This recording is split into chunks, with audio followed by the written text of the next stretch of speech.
لیکن چې دماغ چې مو کار نه کوي هغه مو د آخرت په ځای کې بیا دماغ کار نه کوي.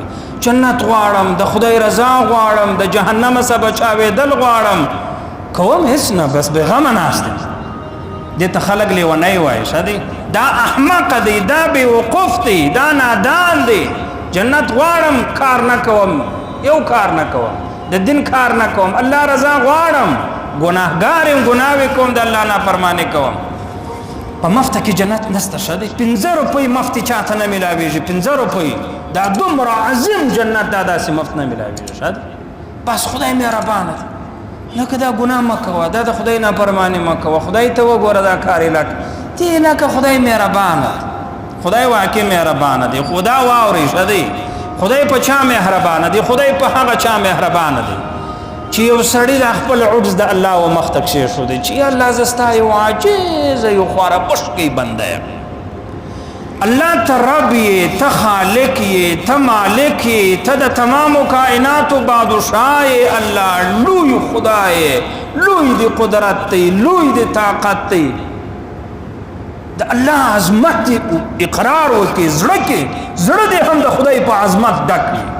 د هیڅ چا عظمت قائل نه یې، د یو رب د عظمت قائل یې چې یا الله لوی ذات دی، ستا عظمت ته سلام دی. یا الله ته زموږ مربي اعظم یې، ته زموږ مربي اعلی یې، ته زموږ مالک یې، ته زموږ خالق یې، ته زموږ رازق یې.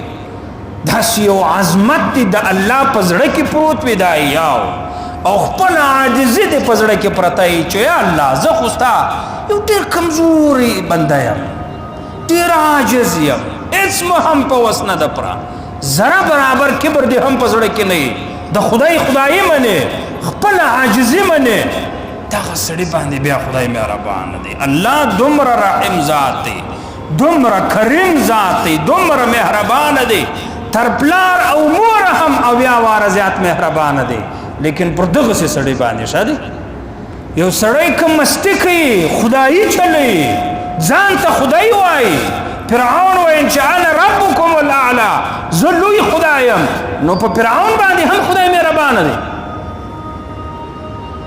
د فرعون دپاره خو بیا الله قهار دی.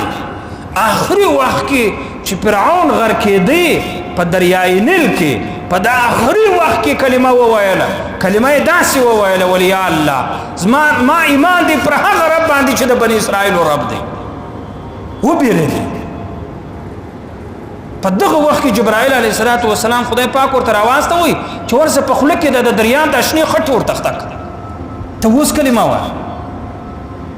نو که خدای مهربانه وای نو بیا خو به په فرعون هم مهربانه وای. ما د ځانه فرعون جوړ کړی، زه د خدای دعوه کوم، تکبر کوم، لویي کوم، د خدای د نه منم، د الله د احکامو سپکاوی کوم، ګناه کوم، په ګناه باندې فخر کوم، او خدای مهربانه دی. ما که ګناه کولی بیا شرمنده وی، بیا د خدای بیریدلی، الله ته مو ژړلی، د سترګو مې اوښکې بهېدلی، خوار وزار کر ګرځېدلی، نو به خدای مهربانه وی په ما باندې چې دا خوارکي ګناه کړې ده، اوس نو پریشانه دی، اوس نو الله وایي زه به دې وبخښم. او که زه ګناه هم کوم، په دا ګناه برسېره د الله د دین سپکاوی هم کوم، د الله دین ته هېڅ قدر هم نه ورکوم، ځان مجرم نه بولم، ځان ګناهګار نه بولم، او وایم چې خدای مهربان دی، خدای قهار دی. ښه دی؟ او الله قهار دی د دغسې خلکو دپاره.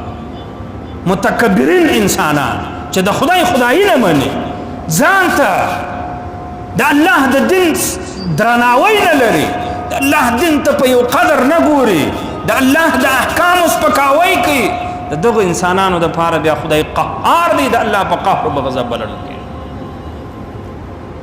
نو آخرت په باره کې بس ما شیطان په دې دوکه کړی، هېڅ نه کوم، بېغمه ناست یم، دعوې ډېرې لرم، مطالب ډېر لرم، د الله د پیغمبر دې زما څخه خوشحاله یي، د الله د پیغمبر شفاعت دې زما په نصیب یي، په ورځ د آخرت دې په پل صراط باندې د بجلۍ په شان باندې تېرېږم، جنت ته دې داخلېږم، د میزان ترازو پله دې زما درنه یي، عملنامه دې په رسته لاس راکول کېږي.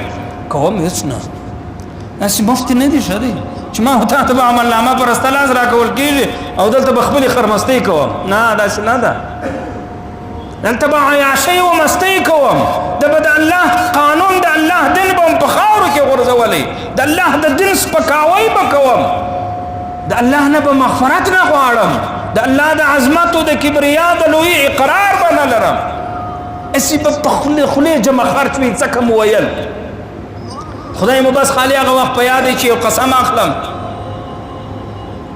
نو مو خدای په یاد نور مو خدای نه دی په یاد چې د الله ذکر وکم الله یاد کم د الله عظمت بیان د الله بڑائی بیان کم د الله لوی بدن نسته دا خبر بس کوم یو قسم اخصنو کوم د خدای نوم په خپل راغلی لحمد وسات نو کده دنیا کارونه دي خپل اسباب لري هغه اسباب پر ځای کوي نو با مطلب ته ځان رسي کدی دا اسباب پر ځای کړ مقصد ته ځان ورسي ک خدای کول کدی نه ک پر ځای ناری دیواله نو بخره درته وای چې لیونه آخرت کارونه هم اسباب لري هغه اسباب کدی پر ځای کول نو به بیا خلک درچوای چې واکي د زړه ته د جنت عاشقي واکي د الله رضا غواړي واکي د خپل د پیغمبر د سفارش او د شفاعت امیدوار تمنای لري او کدی کار نکا او به غم نه استه سحار تر ما شام په ګناه کې اخته نو به خلک درته وای چې لیونی دماغ دې کار نه کوي کته رښتیا جنت غوس د جنت لار خدا د تروان دوري